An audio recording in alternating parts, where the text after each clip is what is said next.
Halo sahabat Sangkar, gimana kabarnya? Semoga kalian sehat selalu dan bahagia selalu.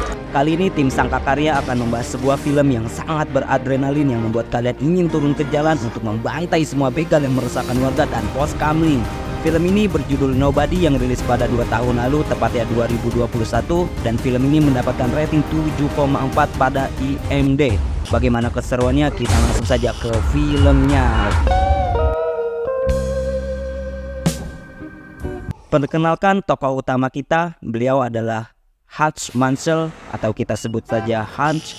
Profesinya adalah seorang akuntan di sebuah pabrik milik mertuanya yang berarti ayah dari sang istri.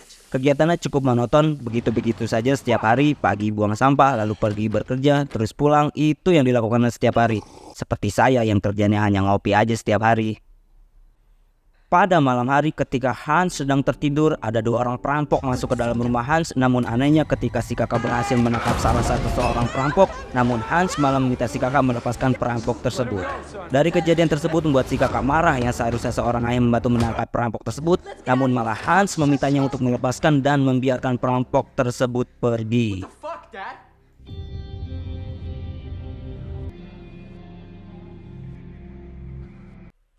Setelah kejadian itu pun polisi berdatangan dan berkata, kalau ini terjadi di rumahku akan kuhajar mereka semua. Atas kejadian tadi malam, si kakak dan istrinya pun terlihat dingin kepada Hans, termasuk tetangganya yang meragukan keberaniannya sebagai seorang ayah. Tidak sampai di situ, saat Hans di kantornya dia pun diremehkan atas kejadian semalam oleh adik sang istri. Dan dia menodongkan pistol ke arahnya dan berkata, kalau ada perampok lagi tembak kepalanya. Dan dia pun memberikan pistolnya tersebut dan Mansell malah menaruhnya di kotak yang berada di dalam kulkas.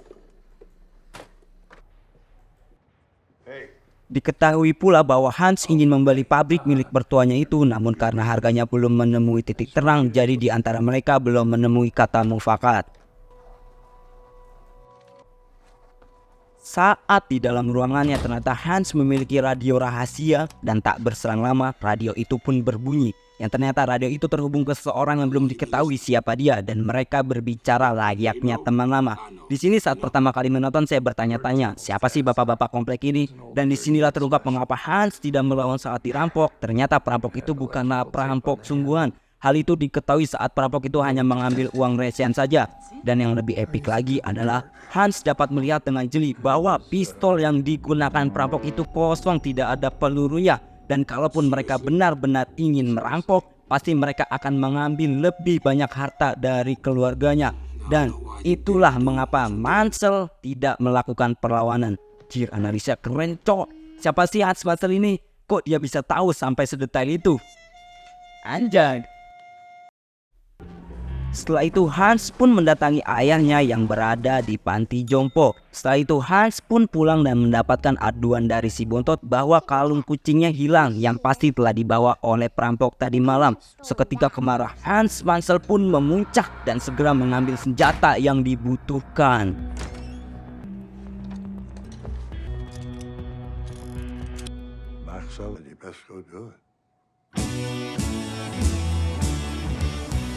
Dengan berbekalkan tato yang terletak pada lengan si perampok, Mansell pun mendatangi berbagai tempat pembuatan tato di sana. Dan sampailah Hans di tempat pembuatan tato yang sudah berdiri puluhan tahun lamanya. Sesampainya di sana, Mansell tidak mendapatkan perlakuan baik di sana. Namun ketika Mansell ingin dikeroyok, seorang pria melihat tato yang berada pada lengan Mansell lalu berucap, terima kasih atas pengabdianmu. Loh. Sampai di sini greget pisan coy. Dan segera lelaki itu pun keluar dan segera mengunci pintu dan seketika para pria yang berada di sana spontan sangat ramah kepada Hans.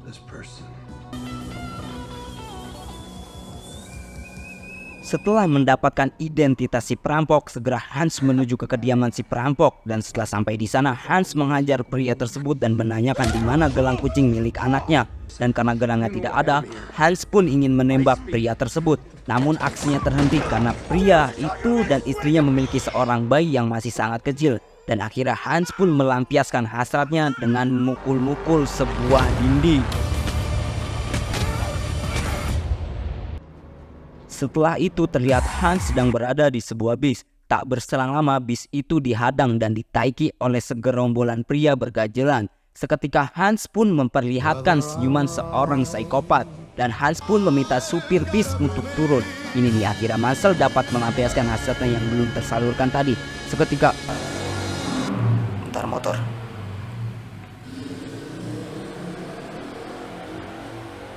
Lanjut, seketika Marcel menghajar semua pria-pria yang memiliki perawakan anjir. Padahal seru banget tuh. Lanjut, seketika Hans pun menghajar semua pria yang memiliki perawakan tinggi berbadan besar tersebut seorang diri. Sumpah sih, ini potongan video juga nggak bisa masuk karena banyak adegan berdarahnya. Ya pokoknya kalian nonton langsung lah, ini sih epic parah. Sesampainya di rumah, istri Hans pun kaget karena Hans penuh dengan luka. Segera istrinya pun mengobati dan mereka pun beristirahat.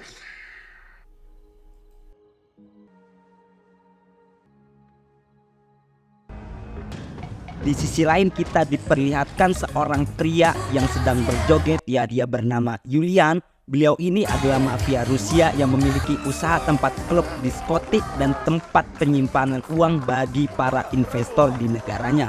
Setelah itu Julian mendatangi salah satu investornya dan investornya mengatakan bahwa seharusnya Julian tidak berjoget di atas sana. Itu menurunkan kepercayaan kami karena dianggapnya seorang mafia harus mempunyai kewibawaan yang tinggi. Seketika Julian langsung memecahkan sebuah gelas dan mengarah ke seorang pengunjung, lalu seenaknya menancapkan pecahan gelas ke wajahnya dan menggoroknya. Seketika para investor itu pun terdiam melihat kesadisan seorang Julian.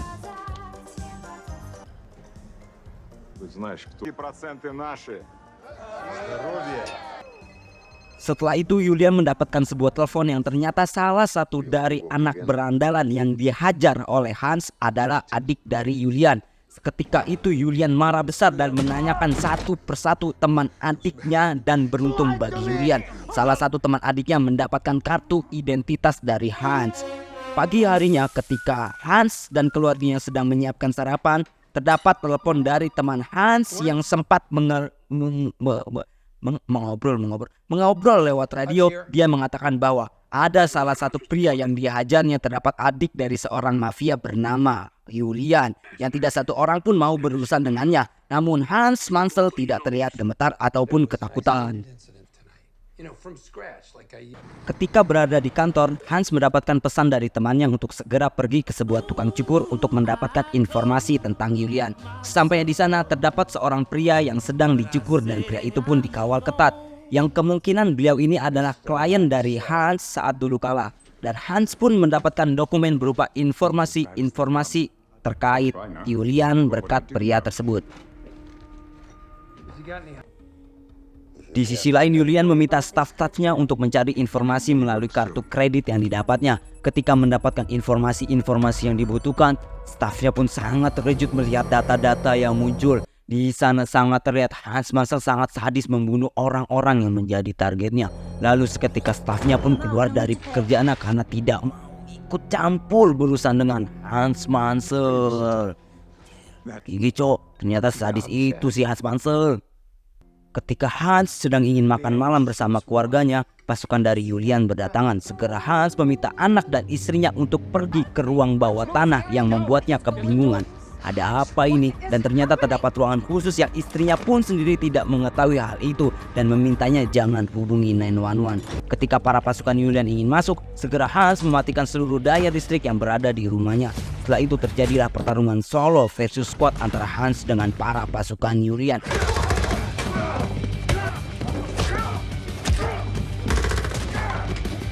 Di sini Hans sangat brutal dan sadis menghabisi sebagian dari pasukan tersebut. Namun sayangnya Hans dapat ditangkap ketika dia disetum dari belakang.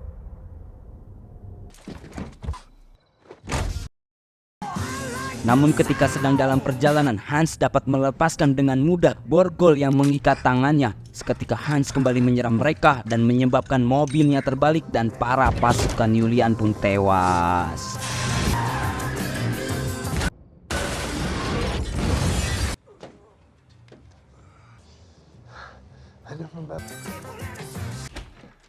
Saat sudah berada di rumah, Hans segera membersihkan badannya dan mengeluarkan istri dan juga anaknya. Dan istrinya pun kaget karena begitu banyak mayat yang tergeletak di sana. Lalu Hans mengungsikan keluarganya ke tempat yang lebih aman.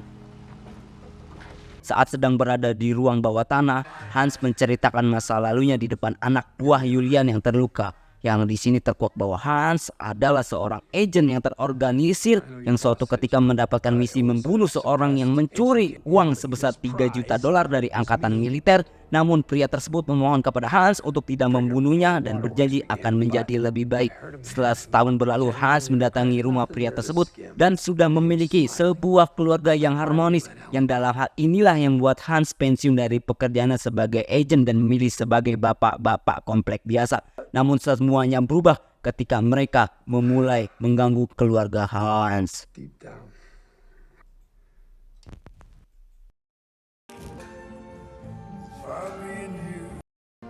Di sisi lain, ayah Hans yang didatangi oleh anak buah Julian, dan di sini kalian akan dibuat kaget ketika beliau ini yang sudah lanjut usia dapat membunuh 2 orang suruhan Julian dengan sebuah shotgun. Anjir, kakek-kakek loh bisa begitu coba. Lalu Hans membeli pabrik milik mertuanya, namun tidak disetujui oleh sang adik dan malah ingin memukul Hans yang tadinya sok keras. Dengan atas pembantaian yang telah terjadi kepada anak buah Julian, dia pun menjadi marah dan memerintahkan semua pasukan yang ia miliki untuk membunuh seorang Hans. The real solo versus squad. Segera Hans mempersiapkan alat-alat canggih sebagai alat perangnya. Lalu Hans pun pergi ke tempat gudang penyimpanan uang milik investornya Julian dan membantai puluhan penjaga di sana. Tidak sampai di situ, Hans pun membakar semua uang-uang di sana yang pasti akan membuat Julian tidak dipercayai lagi oleh para investornya. Ternyata Hans sudah berada di sana dengan duduk sambil makan dengan tenang. Yang ketika Hans ingin ditembak, ternyata Hans membawa sebuah bom yang membuatnya tidak jadi ditembak. Lalu Hans menawarkan perdamaian sampai Hans memberitahu bahwa Hans telah membakar semua uang yang berada di gudangnya. Dan itu cukup membuat Julian marah. Lalu Hans pun pergi.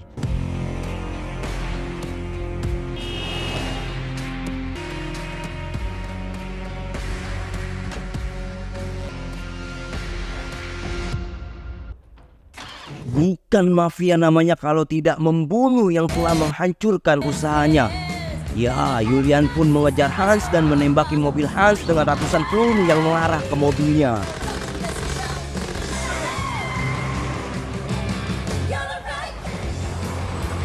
Dan sampailah ke tempat tujuan akhir, yaitu pabrik si Hans. Hans pun terdesak karena ditembaki banyak peluru. Lalu tiba-tiba muncullah pria yang ternyata dialah yang selama ini berbicara dengan Hans melalui radio. Tidak hanya itu, si ayah pun ikut membantu. Akhirnya terjadilah pertarungan trio versus squad, dengan teman Hans yang bertarung dengan senjata api dengan jarak dekat. Lalu Hans yang menggunakan pistol yang waktu itu disimpannya di dalam kulkas dan menggunakan alat yang telah dibuatnya menggunakan linggis. Dan si ayah dengan shotgunnya dan tak lupa dengan bom molotov yang membuatnya menjadi keren. Mantap.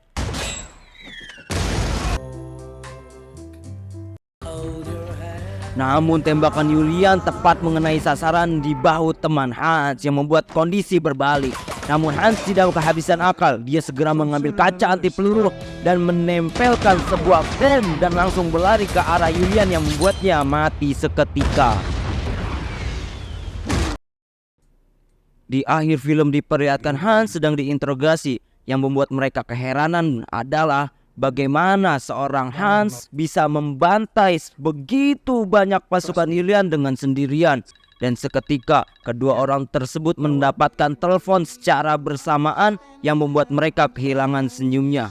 Dan lalu bertanya, "Siapa kau?" Dan Hans menjawab, "Bukan siapa-siapa." Dan film pun berakhir. Intinya sih kalian harus nonton langsung, karena banyak potongan video yang tidak bisa tim Sangka Karya perlihatkan. Kami tim Sangka Karya izin pamit, sampai jumpa di video kami berikutnya.